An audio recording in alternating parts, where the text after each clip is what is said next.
Hello friends, welcome to KUSA classes, the resonance frequency for JEE and NEET physics. Let's make the turbulent flow of physics perfectly streamlined and start the video. So friends, जैसा कि आप अपने screen पे देख सकते हैं, आज के लिए जो हमने क्वेश्चन सेलेक्ट किया है वो क्वेश्चन है डॉपलर इफेक्ट का IIT JEE advance paper 2019 part 1 से। और डॉपलर इफेक्ट के ऊपर ये एक बहुत ही पावरफुल, बहुत ही इंपॉर्टेंट क्वेश्चन है and we are going to discuss it in greater details. तो क्वेश्चन आपने पढ़ लिया होगा अभी तक, और अगर आपने नहीं पढ़ा है तो प्लीज क्वेश्चन को एक बार अच्छे से पढ़ लें। And if you read the question carefully, immediately you will come to know that this is the application of Doppler's effect or Doppler's law. So the idea of this question is you have got two trains S1 and S2। आपके पास दो train है S1 और S2। S2 जो है वो आपका stationery है और S1 S2 की तरफ मूव कर रहा है with a speed of 108 kilometre per hour. तो सबसे पहला काम ये करेंगे हम लोग कि ये 108 किलोमीटर पर आवर को मीटर पर सेकंड में कन्वर्ट कर लेंगे। So it would be equal to 108 into 5/18 which is going to be 30 metre per second. Okay, and S2 stationary है आपका, सो इसका स्पीड 0 है और यहां पे एक ऑब्जर्वर है जो कि 36 किलोमीटर पर आवर के साथ मूव कर रहा है। अगेन जो 36 किलोमीटर पर आवर है वो भी आपका SI यूनिट नहीं है, let's convert it into SI units. So it is going to be 36 into 5/18 and you will get 10 metre per second. ठीक है, अब आपका जो ऑब्जर्वर है वो S1 से आने वाले साउंड को भी सुनेगा और S2 से आने वाले साउंड को भी सुनेगा, और जो ओरिजिनल फ्रीक्वेंसी होगी उससे अलग फ्रीक्वेंसी पे ये दोनों के साउंड को सुनने वाला है।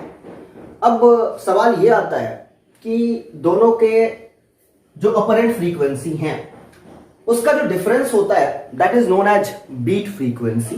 तो क्वेश्चन में आपसे इसी बीट फ्रीक्वेंसी के बारे में पूछा गया है कि पर सेकंड जो बीट फ्रीक्वेंसी होगी वो कितनी होगी। सो फ्रेंड्स, अगर आपको डॉपलर्स इफेक्ट वाला इक्वेशन याद है तो आपको इमीडिएटली समझ में आ जाएगा कि I am talking about some equation जहां पे आपको पता है कि apparent frequency f prime is equal to original frequency f nought into velocity of sound plus minus velocity of observer upon velocity of sound minus plus velocity of source. So friends, यहां पे जो plus minus है उसको आपको काफी carefully choose करना है। जैसे कि अगर आपका ऑब्जर्वर और सोर्स एक दूसरे के करीब आ रहा है तो फ्रीक्वेंसी जो होगी, अपरेंट फ्रीक्वेंसी जो होगी वो ओरिजिनल फ्रीक्वेंसी से ज्यादा होगी। वहीं पे अगर आपका ऑब्जर्वर और सोर्स एक दूसरे से रिसीड कर रहा है, एक दूसरे से दूर जा रहा है, तो अपरेंट फ्रीक्वेंसी जो होने वाली है वो ओरिजिनल फ्रीक्वेंसी से कम होने वाली है। तो आपको किसी फ्रैक्शन को बड़ा करने के लिए उसके न्यूमरेटर को बड़ा करना पड़ता है, तो आप उस टाइम पे प्लस, और डिनोमिनेटर को छोटा करना पड़ता है अगर आप f नॉट को f प्राइम से छोटा रखना चाहते हैं। तो within the course of this question we are going to see the application कि हम लोग इस फॉर्मूले को एक्चुअली में कैसे यूज करते हैं। इसके अलावा यहां पे एक और चीज है जो कि बहुत इंपॉर्टेंट है, वो ये कि ये जो इक्वेशन है वो वन डायमेंशनल मोशन के लिए तो परफेक्टली वैलिड है, लेकिन अगर आपका टू डायमेंशनल मोशन हो रहा है, जैसे कि आपका जो ऑब्जर्वर है वो y एक्सिस के अलोंग मूव कर रहा है और आपका जो S1 सोर्स है वो नेगेटिव x एक्सिस के अलोंग मूव कर रहा है, सो it is a planar motion. और इस केस में अगर आपको ये इक्वेशन लगाना है तो आप ध्यान रखेंगे वो वेलोसिटी उस लाइन के अलोंग होनी चाहिए जो लाइन ऑब्जर्वर को सोर्स से कनेक्ट करता है। सो किसी भी डायरेक्शन में वेलोसिटी हो सकती है, उस वेलोसिटी के दो कंपोनेंट होंगे। एक कंपोनेंट जो होगा वो line joining observer and the source होगा और दूसरा उसके परपेंडिकुलर होगा। तो जो परपेंडिकुलर कंपोनेंट है वो अपने काम का नहीं है, जो इस लाइन के अलोंग है वो कंपोनेंट अपने काम का है। तो चलिए हम लोग सबसे पहले बात कर लेते हैं कि ऑब्जर्वर O जो है वो S1 से आने वाले साउंड का फ्रीक्वेंसी क्या सुनेगा। So for that we can write f1 prime is going to be f nought into velocity of sound. अब देखिए कि ऑब्जर्वर का जो वेलोसिटी है उसका कंपोनेंट इस डायरेक्शन में आएगा। Let us call this angle theta. तो ये जो होने वाला है वो होने वाला है आपका 10 cos थीटा। एंड इस वेलोसिटी के साथ ये ऑब्जर्वर इस सोर्स S1 को अप्रोच कर रहा है, इस सोर्स S1 के तरफ जा रहा है, मतलब ऑब्जर्वर सोर्स को अप्रोच कर रहा है। अप्रोच करने के केस में क्या होगा कि अपरेंट फ्रीक्वेंसी जो होगी वो एक्चुअल फ्रीक्वेंसी से ज्यादा होगी। तो कहने का मतलब है इस फ्रैक्शन को अगर मुझे ज्यादा बनाना है, बड़ा बनाना है, तो न्यूमरेटर को बड़ा करना पड़ेगा। And how you can increase the numerator?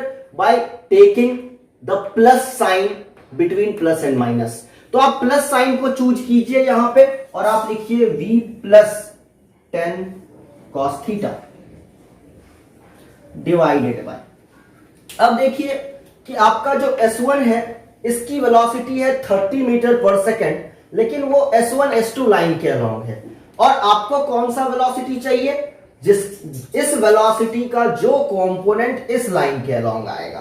तो इस लाइन के अलोंग कौन सा कंपोनेंट आएगा जरा देख लें। तो अगर ये एंगल थीटा है तो ये 90 माइनस थीटा होने वाला है, तो आप इसको कह सकते हैं 30 साइन थीटा। एंड अगेन आप ध्यान दें तो आपको पता चलेगा कि जो S1 है वो भी ऑब्जर्वर O को अप्रोच ही कर रहा है।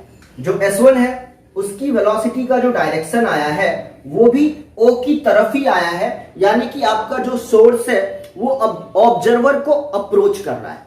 और इस केस में अपरेंट फ्रीक्वेंसी बड़ी होती है एक्चुअल फ्रीक्वेंसी से। अब वेलोसिटी ऑफ सोर्स जो है वो डिनोमिनेटर में है और आप क्या चाहते हैं कि ओवरऑल फ्रैक्शन जो है वो बड़ा हो जाए। ओवरऑल फ्रैक्शन को बड़ा करने के लिए आप माइनस और प्लस में से कौन सा साइन चूज करेंगे?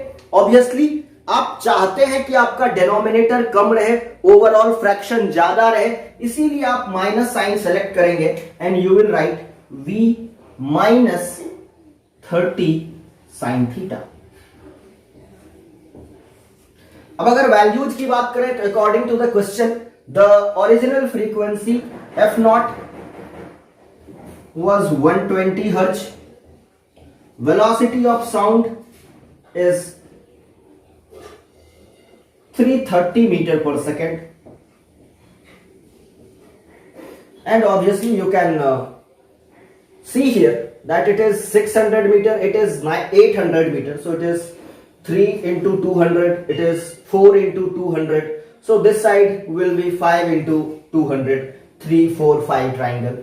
So this distance is going to be 1000 meter. So you can immediately say that cos theta is going to be 600 by 1000. So let's plug in the values. Your cos theta is going to be 3 by 5, 600 by 1000, and your sin theta is going to be 800 by 1000 which is 4 by 5. चलिए values plug in करते हैं। तो f1 prime की value आ जाएगी आपके पास 120 into 330 plus 10 into 3 by 5 upon 330 minus 30 into 4 by 5. So it is 120 330 plus 6, it is 336 upon 330, 5, 6, 24, it is 306. Is that okay? तो हमने अभी तक कैलकुलेट किया है कि हमारा जो ऑब्जर्वर होगा वो S1 से आने वाले साउंड को कौन से फ्रीक्वेंसी पे सुनेगा। So this is your answer. Now let's calculate the same for sound coming from S2। जो हमारा S2 ट्रेन है उससे जो साउंड ऑब्जर्वर O को मिल रहा है उसकी फ्रीक्वेंसी क्या होगी। Again we have to use this formula और हम लोग बोलेंगे यहां पे f2 prime is equal to f0 into velocity of sound. Now plus velocity of observer और माइनस वेलोसिटी ऑफ ऑब्जर्वर, तो आप ध्यान दें कि यहां पे ऑब्जर्वर की वेलोसिटी 10 मीटर पर सेकेंड है और वो वेलोसिटी O और S2 को मिलाने वाले लाइन के अलोंग ही है, तो इसके किसी कंपोनेंट की कोई जरूरत नहीं है आपको। दूसरी बात यहां पे जो इंपॉर्टेंट है वो ये है कि आपका ऑब्जर्वर S2 के ओर जा रहा है, यानी कि आपका ऑब्जर्वर जो है वो S2 को अप्रोच कर रहा है, इसीलिए आपकी जो अपरेंट फ्रीक्वेंसी होने वाली है वो रियल फ्रीक्वेंसी से बड़ी होने वाली है, और ऐसा करने के लिए आपको यहां पे प्लस साइन चूज करना पड़ेगा। So you will write v plus 10 upon v। अभी आपका जो सोर्स S2 है वो स्टेशनरी है, तो you will write 0। So what we are getting from here, f2 prime is equal to f naught, which is 120, into velocity of sound is 330 plus 10 by 330. Okay, and if you solve it, you will get 120 upon 330 into 340. So ये S1 से आने वाली sound की frequency है apparent, ये S2 से आने वाले साउंड की फ्रीक्वेंसी है अपरेंट। और अगर आपको बीट फ्रीक्वेंसी कैलकुलेट करना है तो आप बोल सकते हैं beat frequency would be equal to the difference of these two terms. तो so friends, from here it is very clear that beat frequency is nothing but f1 prime minus f2 prime. So f1 prime minus f2 prime, you can simply plug in the values here. ये आपके f1 prime की value है, ये आपके f2 prime की value है। If you plug in all the values, what you are going to get is 8.128 Hz. So this is the answer and this will be the beat frequency. So hopefully you have learned a lot from this numerical. Number one, what is the equation for Doppler's effect, how to use it, plus or minus sign कैसे select करना है, and how to use it in a situation जब आपका source और observer के बीच का motion एक straight line के अलोंग ना हो करके एक प्लेन में हो रहा है। So it would be very useful if you watch the video very carefully. Thank you for watching this video. और अगर आप चाहते हैं कि ऐसे ही वीडियोज, न्यूमेरिकल सॉल्यूशन स्ट्रैटेजीज आपको देखने को मिलता रहे तो please subscribe this channel, like the video, comment, share. Thank you very much.